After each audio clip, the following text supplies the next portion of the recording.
नमस्कार, मी नितीन गणापुरे, DYSP जळगाव शहर। मुस्लिम बांधवांची ईद ए मिलाद निमित्त आज दिनांक 8/9/2025 रोजी मिरवणूक जळगाव शहरामध्ये सुरू होती। मिरवणूक नेरी नाक्याला पोहोचल्यानंतर एक दारू पिलेली व्यक्ती अचानकपणे मिरवणुकीत घुसून काहीतरी बडबडत होती।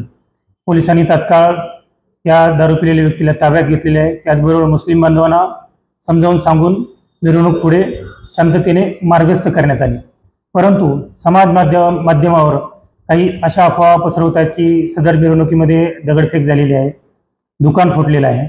अशी कुठलीही घटना त्या ठिकाणी घडलेली नाही। माझे शांतताप्रिय जळगावकरांना आव्हान आहे, अशा कुठल्याही अफवावर विश्वास ठेवू नये। असे जर कोणी अफवा पसरवत असेल तर तात्काळ जवळच्या पोलीस स्टेशनशी संपर्क करावा किंवा डायल 112 ला कॉल करून माहिती द्यावी। धन्यवाद।